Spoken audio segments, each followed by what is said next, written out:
Hey guys, Trevor with High Desert Tactical here, and I just want to talk about my urban get home bag. So my bag, I've already done a video on it just in the car while I was on vacation, but this is actually the actual bag that I carry around on a regular basis, and it consists of two parts. They're Voodoo tactical bags. The main bag is the enhanced, actually it's the Voodoo Tactical MSP-3 expandable hydration pack. And then the second part is this is the enhanced three-way deployment bag, and it's attached to the webbing of the small compartment of the bag.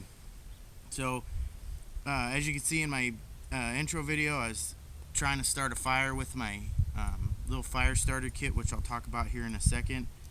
And it takes a little bit of time. I even put a hole in my hand because I was trying to use the steel and flint, and I sucked at that. So I went old school and got some matches, or I have used the matches, because realistically everybody's gonna have matches on them. I mean, there's tons of them. Like I have like 4 packs in this bag.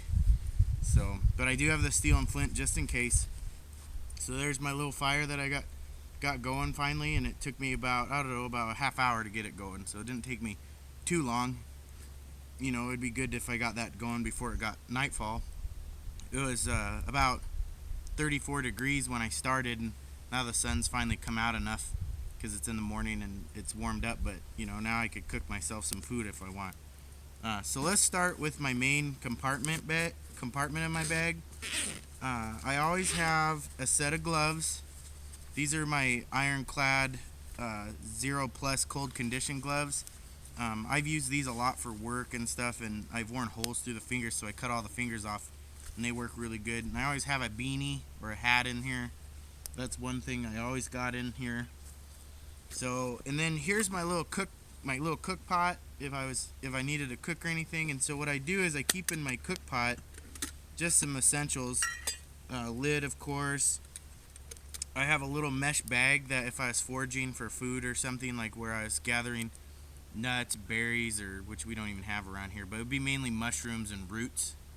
I would put them in this bag and just tether them to my bag so the dirt and bugs would shake off before I got back to my camp. Then inside here, I have just a little handkerchief, and then of course matches again, always matches, and I like wood matches. I do have book matches though. And then so further into it, I have. So here's some little tubes of seasoning that I keep. So there's like salt, and I have salt written on it, sugar, pepper, and then this is a garlic mix. And so basically this is garlic powder, some onion powder, a little bit of pepper mixed in there, and this is like a little seasoning. It works really good for cooking stuff. So I got those in there.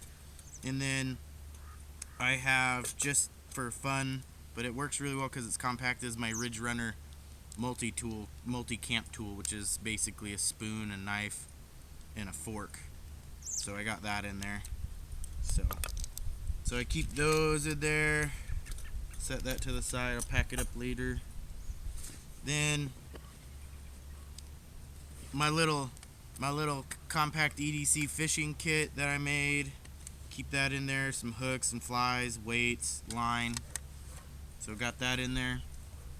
Then this is a 110 piece first aid kit that I keep in here, but it's actually like 114 piece kit. So there's some utterly smooth salve hand cream. This is really good stuff. I always keep, there's Blistex in here already, but I keep Carmex as well. The snake bite kit, which a lot of people don't encourage using, but I have it just in case. And then super glue, of course. And then there's a ton of stuff in here. There's wound sutures, or wound strips. They're not sutures because you don't really sew with them, but that's in there. Tweezers, cold packs, acetaminophen, ibuprofen, all kinds of stuff. So that's what's in here. And then I'm actually gonna, down below in the description, I'll note like the model numbers and everything that I have in here, so if you wanted to get online and look up like this first aid kit, it would give you a full list of what's in it. So that's in there. Oop, a fire's going out.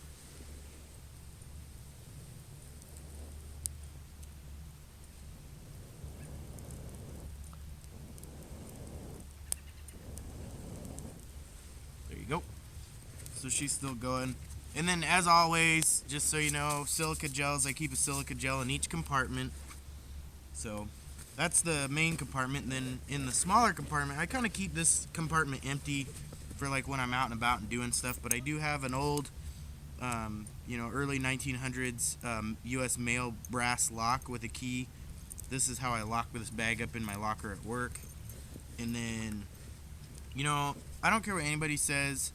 If the world goes into hell with, to hell with in a handbasket, cell phones are probably gonna work for a little while because like not everything's just like on one switch. So I always have a spare cell phone in here.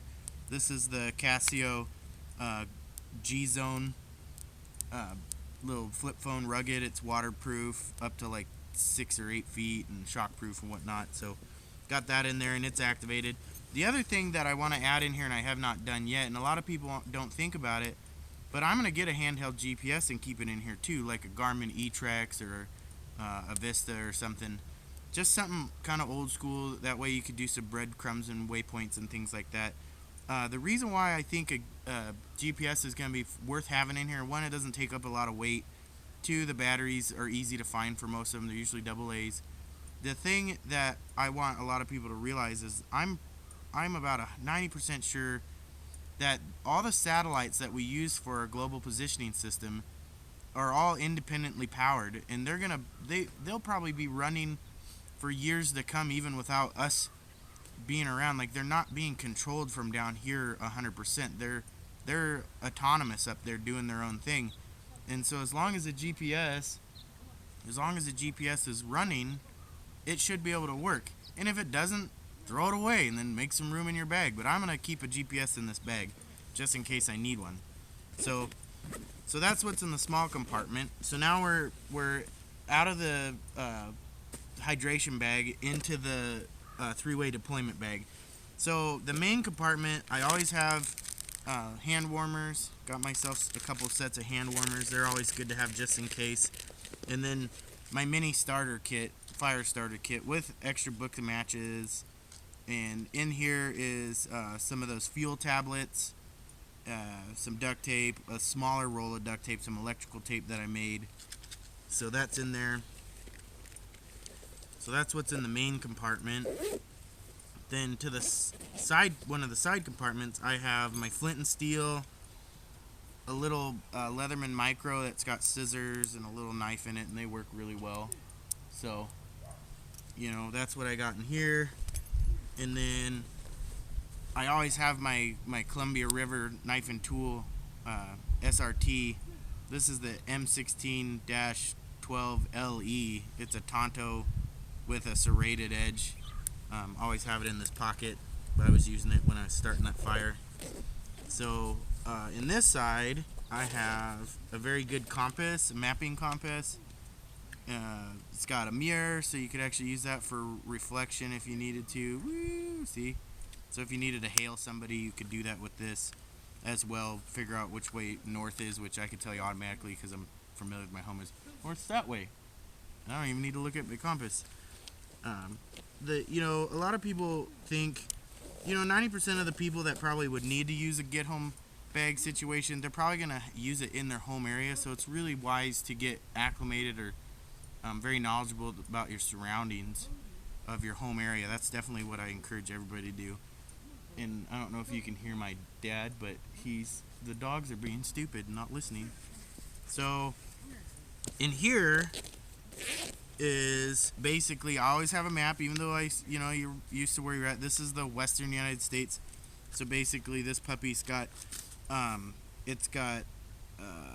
Arizona, California, Colorado, Idaho, Montana, Nevada, Oregon, New Mexico, Utah, Washington, Wyoming. And then it's got detailed maps of major cities. And so, I have that in here, and so this is always good to have. And I know it's not like a waterproof one or anything, but whatever. Little journals. And then right here I have one of those little Sharpie Minis, and it just goes right in this little pocket. It doesn't go anywhere. You could hang upside down with that, and that's for like if you need to write notes or anything like that. It's fairly permanent, works in a lot of water conditions and stuff.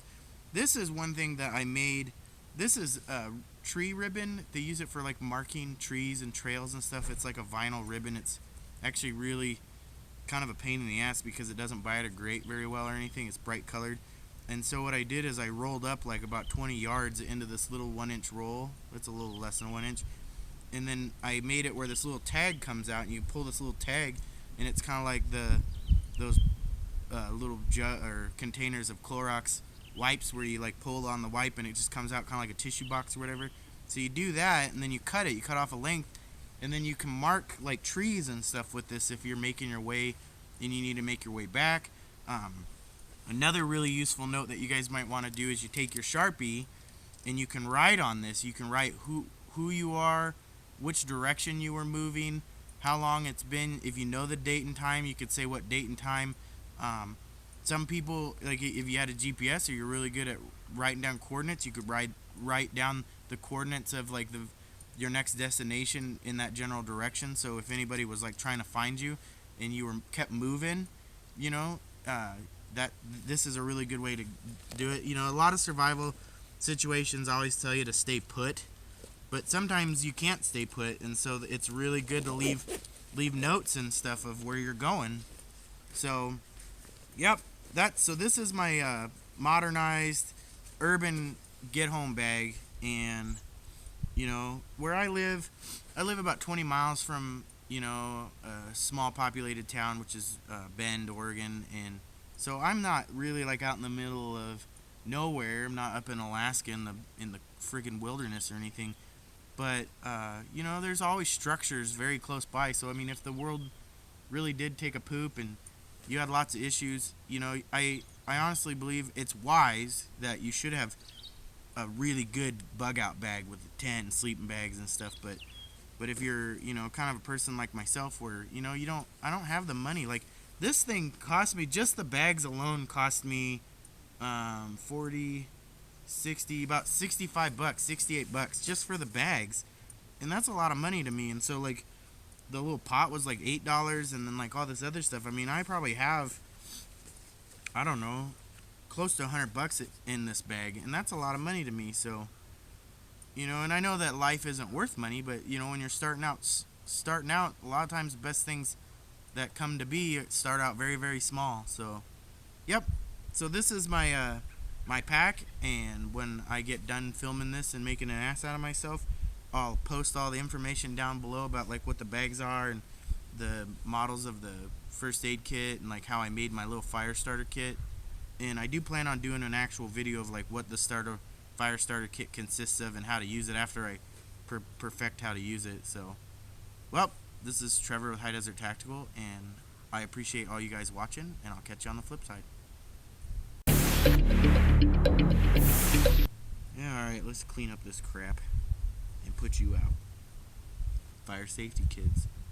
I cleared out my area, so no foliage or anything within like a 3-foot radius or whatever, and built myself a little hole. Now I gotta put it out, even though this is on my property, so whatever.